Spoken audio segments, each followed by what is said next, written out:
చేయాలంటే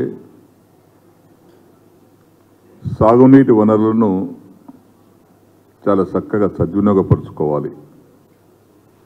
అది minor irrigation కావచ్చు, మేజర్ ఇరిగేషన్ కావచ్చు, మీడియం ఇరిగేషన్ కావచ్చు, లిఫ్ట్ ఇరిగేషన్ కావచ్చు, చెక్ డ్యాములు కావచ్చు. దానికి ఒక ప్రణాళికాబద్ధమైనటువంటి ఒక ఆలోచన ఉండాలి. దేశంలో ఆహార కొరత ఏర్పడితే మన దేశానికి ఆహార సప్లై చేసేటువంటి దేశం మరొకటి ఉండదు. అందుకే ప్రతి రాష్ట్రం స్వయం సమృద్ధిగా ఉండాలన్న ఉద్దేశంతో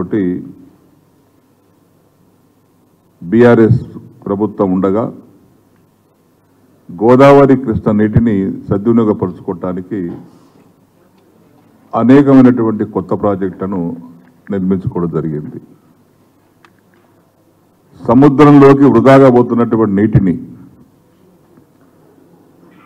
సెంట్రల్ వాటర్ కమిషన్ యొక్క రిపోర్ట్ ఆధారంగా గోదావరిలో నీరు గత 45 సంవత్సరాల రికార్డు తీస్తే 1600 నుంచి 1700 టీఎంసీ నీరు వృధాగా పోతుంది సముద్రంలోకి.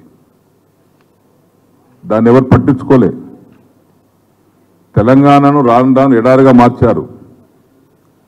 సమైక్య పాలకులు వచ్చిన గోదావరి నీటిని ధవళేశ్వరం తీసుకెళ్లడమో లేకుంటే కింది ప్రాంతాలకు తీసుకెళ్లడమో చేశారు తప్పితే మరి తెలంగాణ గడ్డ కూడా నీరు వారాలి, తెలంగాణ రైతులు కూడా బతకాలి, దీనికి ఏం చేస్తే బాగుంటుందనేటువంటి సమగ్రమైనటువంటి ప్రణాళిక తయారు చేయలే.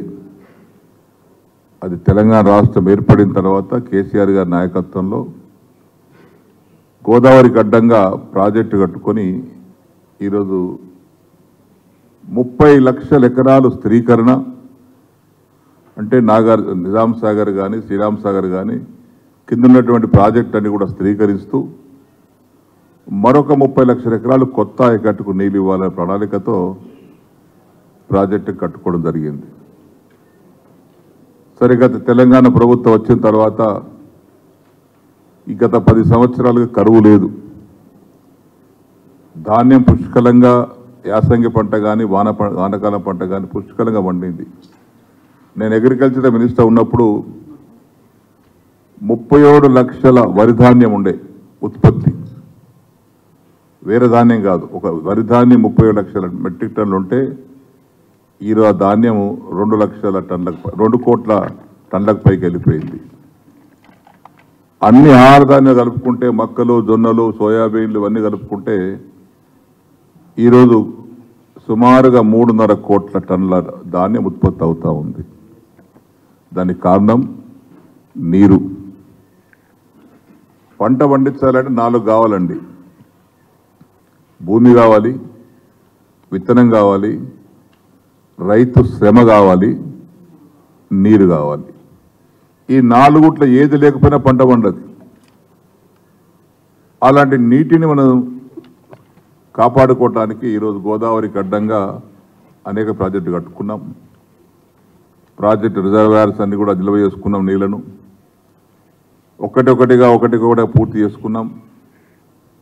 ఈరోజు మా నిజాం సాగర్ నీరు కూడా 2వ పంట వండుతుంది అంటే అది కేసీఆర్ గారి పుణ్యమే. లేకుంటే నిజాం సాగర్ ఎప్పుడు ఎండాకాలం వచ్చిందంటే నిజాం సాగర్ నీటి ఉండేది కాదు, ఎప్పుడు ఎండిపోయేది. అది కొండపోచమ్మ సాగర్ ద్వారా కానీ ఇతర ప్రాంతాల ద్వారా కొండపోచమ్మ సాగర్ నుంచి నిజాం సాగర్ నీళ్ళు తెచ్చుకొని ఈరోజు నిజాం సాగర్ కింద 1,30,000 ఎకరాలు నిజాం సాగర్ కింద 2వ పంట పండిస్తున్నాం. ఆ విధంగా సింగూరు ప్రాజెక్టు కింద సరే వర్షం పడ్డది పుష్కలంగా, అక్కడ 40,000 ఎకరాలు నీళ్ళు ఇస్తున్నాం. ఎక్కడ చుక్క కనబడ్డా ఎక్కడ నీళ్ళు కనబడ్డా దాన్ని సద్వినియోగపరుచుకుంటేనే పంట పండుతుంది. నేను చెప్పిన ప్రకారంగా 4 అవసరం కాబట్టి ఈ 4 రెడీ ఉన్నాయి. విత్తనం రెడీ ఉంది, రైతు శ్రమ తయారు రెడీ ఉంది, భూమి రెడీ ఉంది. 4వది కావాల్సింది వాటర్, నీరు. నీరుంటే రైతు కష్టపడి కోట్లాది రూపాయల పంట పండిస్తాడు, టన్నుల కొద్ది పంట పండిస్తాడు.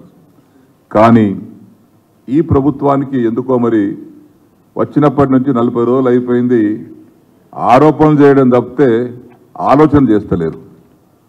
ఆలోచన చేసి సరే మీరు కాళేశ్వరం గురించి మాట్లాడారు, ఎంక్వైరీ చేసుకోండి, దాని గురించి పొద్దున్న దాకా మాట్లాడే అవసరం లేదు. జ్యుడిషియల్ ఎంక్వైరీ అన్నారు, చేసుకోండి, మేము స్వాగతిస్తున్నాం. కానీ ఎక్కడైతే రిజర్వాయర్స్ నీళ్లు ఉన్నాయో వాటిని ఎక్కడ ఏ ప్రాంతానికి ఇవ్వాలో ఆలోచన చేయండి. ఇప్పుడు ఒక్క టీఎంసీ నీరు, నేను అనుభవజ్ఞ చెప్తున్నాను, 47 సంవత్సరాలుగా ఈ ఇరిగేషన్ ప్రాజెక్ట్ మీద అనుభవం నాకు ఉంది. ఒక్క టీఎంసీ నీరు సద్వినియోగపరుచుకుంటే 10,000 ఎకరాల పంట పడుతుంది.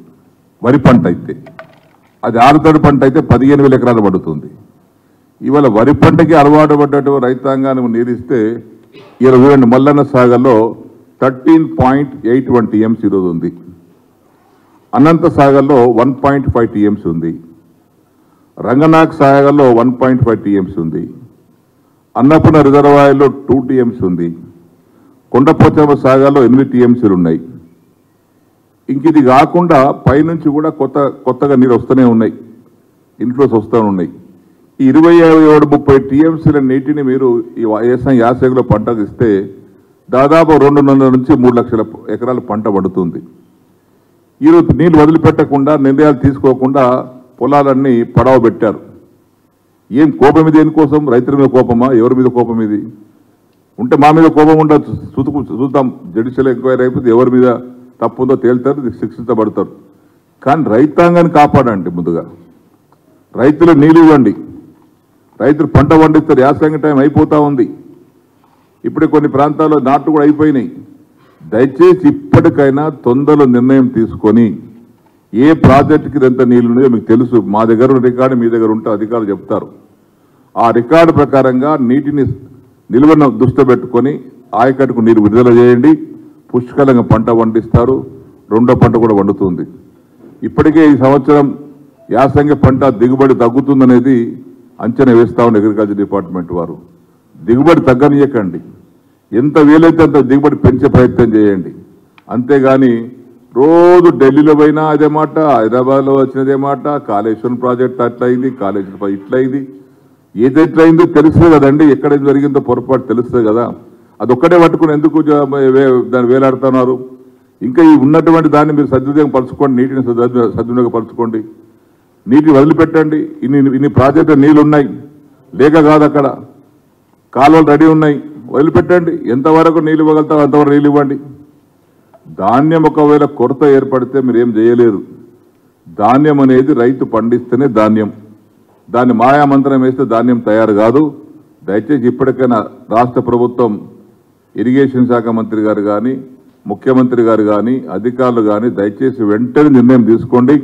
ఏ ప్రాజెక్టు ఎన్ని నీళ్ళున్నాయో వాటిని సత్వరంగా వదిలిపెట్టి రైతుకు పంట పండించడానికి అవకాశం కలిగించండి. దానివల్ల రైతు బాగుపడతాడు, మీకు కూడా మంచి పేరు వస్తుంది. లేకపోతే నీళ్ళుంచుకొని నీళ్ళు ఇవ్వలేదు అనేటువంటి చెడ్డ పేరు మీకు వస్తుంది, అపనామం వస్తుంది మీకు. అది గుర్తుపెట్టుకోండి. ఇప్పుడు నిజాం సాగర్ నీళ్ళున్నాయి, మేము వదిలించిన మొన్న. ఎందుకంటే ప్రతి సంవత్సరం లాగా నీళ్ళు తక్కువ ఉండేటి, ఈ సంవత్సరం కొద్దిగా ఎక్కువ ఉన్నాయి. కాళేశ్వరం నీళ్లు కొండపోచమ్మ సాగర్ ద్వారా తీసుకున్నాం, నింపుకున్నాం, ఈరోజు వదులుకున్నాం అక్కడ నిజాం సాగర్ నీరు. అట్టనే మిగతా ప్రాజెక్ట్ నీళ్ళు ఉన్నాయి, వదిలిపెట్టండి. అక్కడ ఎందుకు వదిలిపెడతలేరు? అక్కడ దానికి కావాల్సినటువంటి ఆదేశాలు ఇవ్వండి అధికారులకు. కాబట్టి దీన్ని ఏమాత్రం వెనుక ముందు చూడకుండా ఆ నీటి వదిలిపెట్టవలసిందిగా కోరుతా ఉన్నాం.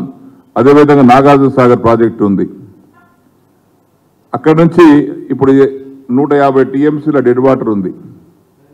డ్రింకింగ్ వాటర్ కోసం ఇవ్వండి, దానికి ఒక ప్రొవిజన్ ఉంది. 510 అడుగుల కంటే తక్కువ పోతే లిఫ్ట్ చేసుకోవచ్చు, లిఫ్ట్ చేసుకొని పైపుల ద్వారా హైదరాబాద్ తాగడానికి ఇచ్చుకోవచ్చు. అక్కడ రైట్ కెనాల్ ద్వారానేమో వాళ్ళేమో ఆంధ్ర వాళ్ళు తీసుకెళ్తా ఉన్నారు ఇరిగేషన్ కోసం. మన తూమేమో మన సులుసు పైన ఉంది, 4 షోలో ఉంది. ఆ 4 షోలో ఉంది కాబట్టి మన నీళ్ళు రావు. ఎత్తిపోతా వేసుకుంటే లిఫ్ట్ చేసుకుంటే నీళ్ళు వస్తాయి మనకు. కనీసం తాగటానికి ఉపయోగించుకోండి, దాన్ని సద్వినియోగపరచుకోండి. ఇటు తాగటానికి ఇబ్బందికరంగా వస్తుంది, సాగునీటికి ఇబ్బందికరంగా ఉంది. ఇవన్నీ వదిలిపెట్టి ఎక్కడికి వెళ్ళి మహారాష్ట్రకి తీసుకొస్తారట. 1300 కిలోమీటర్లు ఉన్నటువంటి ఆ ప్రాజెక్టు కోయినా డ్యామ్ అట. కోయినా డ్యామ్ దగ్గర నుంచి 1300 కిలోమీటర్ డ్యామ్కి వెళ్ళి 30 టీఎంసీల నీళ్ళు కావాలని కోరుకుంటే ఖచ్చితంగా 3 టీఎంసీలు రావవి. ఎవాపరేషన్, ట్రాన్స్మిషన్ లాస్ అవుతాయి. కాబట్టి ఇదంటి అనాలోచితమైనటువంటి చర్యలు చేయకండి. దాదాపు కాళేశ్వరం ప్రాజెక్టు మీద పేరుతో బురద జల్లే ప్రయత్నం చేయకండి. సత్వరమైన నీటి వదిలిపెట్టి రైతాంగాన్ని కాపాడండి. అదేవిధంగా ఈరోజు సింగూరులో కూడా నీళ్లున్నాయి. సింగూరులో కూడా 24.77 టీఎంసీ ఉన్నాయి. నిజాం సాగర్లో సరే వదిలిపెట్టాం, ఇంకా 13.5 టీఎంసీలు ఉన్నాయి. శ్రీరామ్ సాగర్లో 90 బదులు 64 టీఎంసీలు ఉన్నాయి. నీళ్ళు పుష్కలంగా ఉన్నాయి. ఎంతవరకు ఇంక ఇవ్వగలుగుతారో నీటి పరిణామాన్ని బట్టి, నీటి కొలతను బట్టి ఎంత ఏరియాకి ఇవ్వగలుగుతారో లెక్క ఉంది ఒకటి. ఆ లెక్క ప్రకారం ఇవ్వండి. అంతేగాని నీటిని దాచిపెట్టుకొని రైతుకి ఇబ్బంది పెట్టి పంటలు పండకుండా నీళ్ళు ఇవ్వకుండా మేమేదో కాలయాపన చేస్తాం, బురద చల్లుతాం మీద. బురద చల్లే కార్యక్రమం అవసరం లేదండి. తెలుసు, ప్రజలందరూ తెలుసు ఎవరేం చేశారు. ఇరిగేషన్ ప్రాజెక్టు గురించి దేశంలో ఇరిగేషన్ ప్రాజెక్టు పితామహుడే కేసీఆర్ గారు. ఏదో చిన్న చిన్న పొరపాటు జరుగుతాయండి కన్స్ట్రక్షన్లో. ఆ కన్స్ట్రక్షన్ కంపెనీ బాధ్యత తీసుకుంటుంది. చెక్ డ్యాములు కడుతున్నాం. మాంజిర కడ్డం కానీ, గోదావరి కడ్డం కానీ చిన్న చిన్న డ్యాములు కడతా ఉన్నాం. లక్షలాది ఎకరాలు పారుతా ఉన్నాయి వల్ల. నా కాన్స్టిట్యున్సీలో 2 చెక్ డ్యాములు కట్టాం. 1000 ఎకరాలు పంట పడుతూ ఉంది మోటార్ల ద్వారా, బోర్ల ద్వారా, పైపుల ద్వారా. ఇట్లాంటి వాటర్ ఇచ్చి సద్వినియోగపరచుకోండి. దానివల్ల ఉపయోగపడుతుంది తప్పితే బేచిజాలకు పోయి ఈరోజు పట్టుదలకు పోయి మేము ఎందుకు ఇవ్వాలి నీళ్లు అనేటువంటి ఆలోచన మంచిది కాదు. వెంటనే ఈ నీళ్లున్నటువంటి ప్రాజెక్టులలో నేను లెక్కతో సహా చెప్పాను. ఎన్ని టీఎంసీలు ఉన్నాయో లెక్కతో సహా చెప్పాను. ఈ నీళ్లన్నిటిని కూడా వదిలిపెట్టి రైతుకు పంట పండించడానికి అవకాశం ఉండి నీరు వదిలిపెట్టవలసి కోరుకుంటూ, రాష్ట్రంలో ధాన్యం కొరత ఏమైనా ఏర్పడితే రాష్ట్ర ప్రభుత్వం బాధ్యత వహించాల్సి వస్తుంది. ఎందుకంటే మనకు ఇప్పటికి అన్నపూర్ణగా పేరు వచ్చినటువంటి రాష్ట్రానికి మీరు అధోగతి పాలు చేయకండి. అనాలోచిత చర్య వల్ల రైతులకు ఇబ్బంది పెట్టకండి. మీకు చెడ్డ పేరు రాణించుకోకండి. ముఖ్యమంత్రి గారికి, ఇరిగేషన్ మంత్రి గారికి విజ్ఞప్తి చేస్తా ఉన్నాను. వెంటనే ఈ ప్రాజెక్టుల్లో ఎంత నీళ్ళైతే ఉన్నాయో ఇక్కడ టీఎంసీల లెక్కతో సహా చూపిస్తా ఉన్నాం. వెంటనే నీటిని వదిలిపెట్టవలసిందిగా విజ్ఞప్తి చేస్తా ఉన్నాం. అయ్యా లిఫ్ట్లు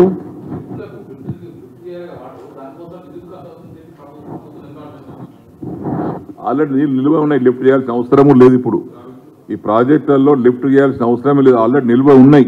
ఉన్న నీటిని వదిలిపెట్టమంటున్నాం మేము. కొత్తగా తెచ్చే అవసరం లేదు. నిల్వ ఉన్నాయి. ఇంకా మిడ్మానేర్ డ్యామ్ మీరు అన్నట్టుగా మిడ్మానేర్ డ్యాంలో కూడా నీళ్లు ఉన్నాయి.